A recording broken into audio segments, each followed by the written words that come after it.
எல்லோருக்கும் வணக்கம். Welcome to our maths channel. இப்போ உங்களுக்கு 12th CBSE application of derivative சாப்டரில் ஃபார்முலா எக்ஸ்பிளைன் பண்ண போகிறேன். இப்போ இதில் அந்த சாப்டருக்கு ஃபங்க்ஷன் ஏரியா, வால்யூம் இதெல்லாம் ஃபங்க்ஷனாக எடுத்துக்க சொல்லியிருப்பாங்க.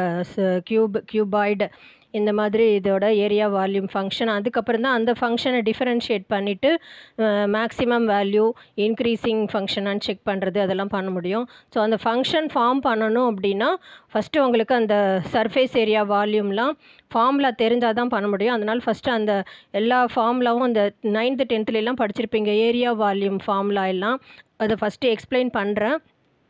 அதுக்கப்புறமா மேக்ஸிமம், மினிமம், இன்க்ரீஸிங், டிக்ரீஸிங் ஃபங்க்ஷனோட ஃபார்முலா அதுக்கப்புறம் சொல்லித்தரேன் நான். ஃபஸ்ட்டு ஏரியா, வால்யூம் இது ஆல்ரெடி 9th படிச்சிருப்பீங்க.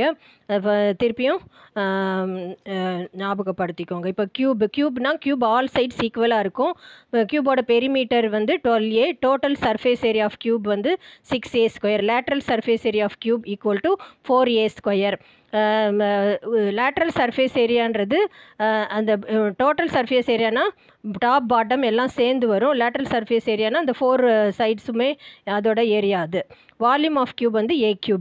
கியூபாய்டு இதுதான் லென்த்து, பிரெத்து, ஹைட் எல்லாமே இருக்கும். Perimeter of cuboid equal to 4 × L + B + H. TSA means total surface area of cuboid 2 × LB + BH + HL. LSA lateral surface area 2 × L + B × H. Volume equal to length × breadth × height. கோனுக்கு radius, height எல்லாமே தெரியணும். So radius இதுதான், இந்த distance தான் radius, இது height, இதில் slant height. So TSA πr L + R, LSA lateral surface area πr L, volume equal to 1/3 πr²H. So இதில் கோனில் இப்போ radius, length, lateral, slant, height இதில் ஏதாவது 2 டேர்ம் கொடுத்துட்டு ஒரு டேர்ம் கண்டுபிடிக்க சொன்னாங்கன்னா அது கண்டுபிடிச்சிட்டு தான் அந்த ஃபங்க்ஷன் ஃபார்ம் பண்ணுற மாதிரி இருக்கும். ஸோ அதுக்கு இந்த ஃபார்முலா யூஸ் ஆகும். ரேடியஸில் Lன்றது ஸ்லாண்ட் ஹைட், Hன்றது height of the cone.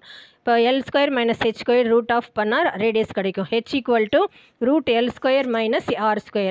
L equal to √H² + R². சிலிண்டருக்கு இது ஹைட்டு, இது radius. TSA of cylinder total surface area 2πr H + R. CSA curved surface area 2πr H. Volume equal to πr²H. Sphere radius இருக்கும். TSA total surface area 4πr², curved surface ஏரியாவும் 4πr². Volume equal to 4/3 πr³. ஹெமிஸ்பியர்னால் ஸ்பியரில் ஹாஃபாக இருக்கிறது தான் hemisphere. அதுக்கும் radius value கொடுத்துருப்பாங்க. TSA 3πr², total surface area. CSA curved surface area 2πr², volume equal to 2/3 πr³.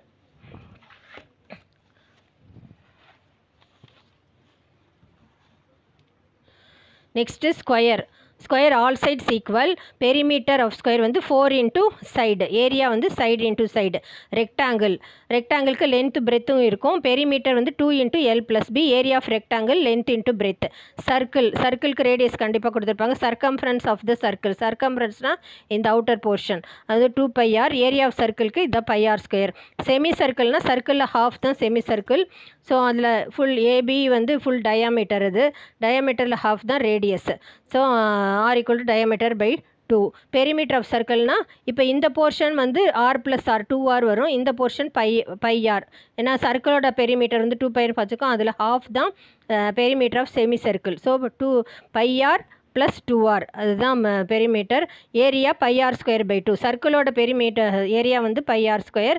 So semi சர்க்கிளோட perimeter area πr²/2.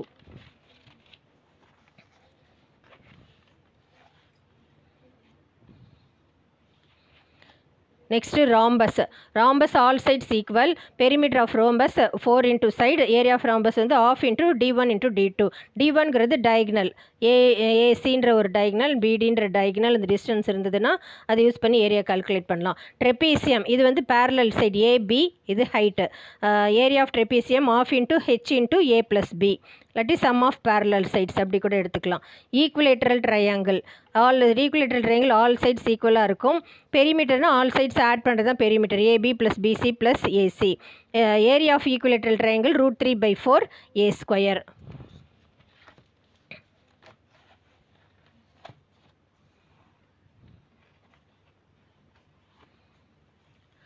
Next right angle ட்ரையாங்கிளில் இந்த மாதிரி எல் ஷேப்பில் இருக்கும். இது கண்டிப்பாக 90 டிகிரியாக தான் இருக்கும். இது ஹைட்டு, இது base. So area of right angle ட்ரையாங்கிளுக்கு இதான் formula, half into base into height. Scalene triangle all sides டிஃப்ரெண்ட்டாக இருக்கும். அதுக்கு ஹெரான்ஸ் ஃபார்முலான்னு 9th படிச்சிருப்பீங்க, அதுதான் யூஸ் பண்ண போகிறோம். S = A + B + C/2. S கண்டுபிடிச்சிட்டு இது எஸ்னா செமி பெரிமீட்டர்னு பேர். ஏரியா வந்து √S × S - A, S - B, S - C. இதை இந்த எஸ் கால்குலேட் பண்ணிவிட்டு அப்புறம் ஏரியா கால்குலேட் பண்ணோம். இது scalene triangle all sides டிஃப்ரெண்ட்டாக இருந்தால் ஏரியாவுக்கு இந்த ஃபார்முலா யூஸ் பண்ணோம். பேரலோகிராமுக்கு இது பேஸு, இது ஹைட்டு. பர்பண்டிகுலராக இருக்கிற லைன் வந்து ஹைட்டு. ஸோ ஏரியா ஆஃப் பேரலோகிராமுக்கு இதான் formula, base into height. So இப்போ இனிமேல் தான் உங்கள் 12th அந்த சாப்டரோட ஃபார்முலாவுக்கு போகிறோம். இப்போ ரேட் ஆஃப் ஃபஸ்ட்டு எக்ஸசைஸில் rate of change of quantities அதுதான் 6.1 எக்ஸசைஸில் இருக்குது. அதுக்கு அது என்ன பண்ணணும்னா, இப்போ ஒய்க்கு வந்து ஏதாவது ஃபங்க்ஷன் கொடுத்துருப்பாங்க. நம்ம இப்போ இவ்வளோ நாள் பார்த்தோம்ல, இந்த volume function, surface area function, அதை வந்து differentiating with respect to radius இல்லாட்டி டைம் அந்த மாதிரி கொடுத்துருப்பாங்க. அதுதான் rate of change of y with dy/dx = rate of change of y with respect to X.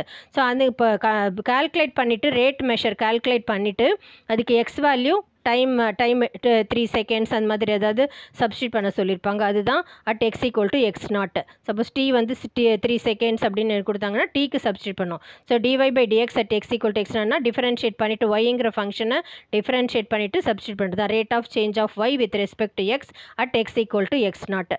Next increasing decreasing function.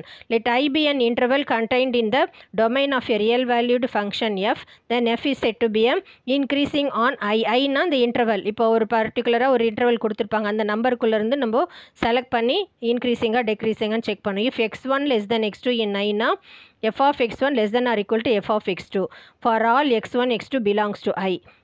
Strictly இன்க்ரீசிங்காக இருக்கணும்னா on Aina if x1 < x2. இப்போ 2 number எடுத்தோன்னா f of x1 < f of x2.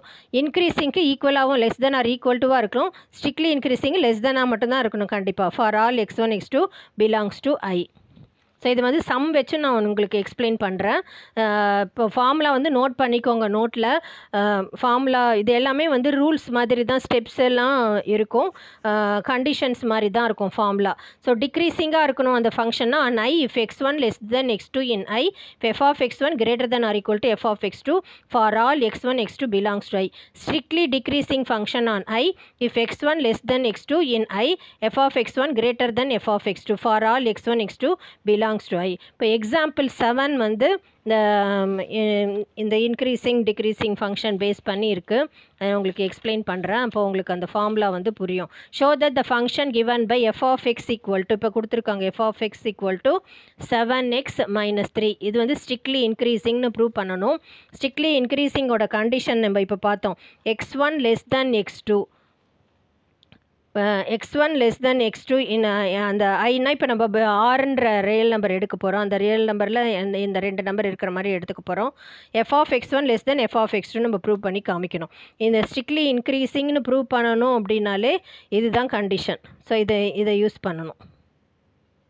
நான் box மாதிரி போட்டிருக்கேன்ல, இதை வந்து இதுதான் நம்ம ப்ரூவ் பண்ணி காமிக்கணும். x1 < x2ன்னு எடுத்துகிட்டு f of x1 < f of x2ன்னு prove பண்ணணும்.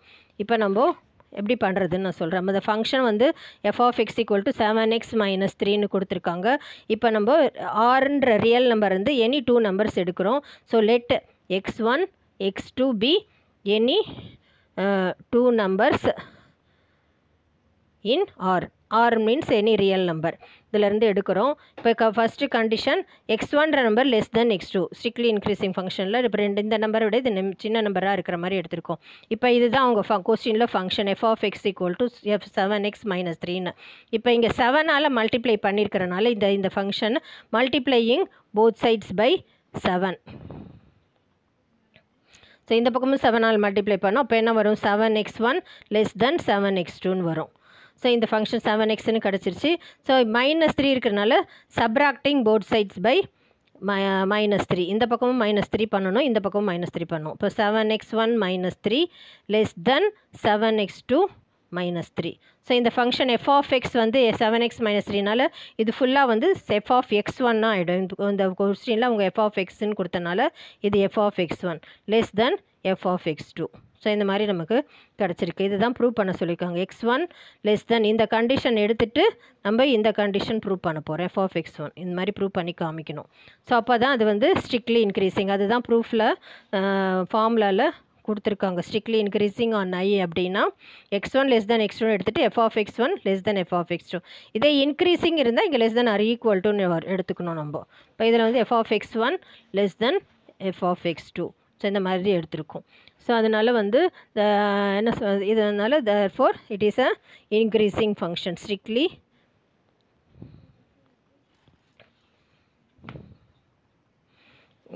function f of x is strictly increasing on R.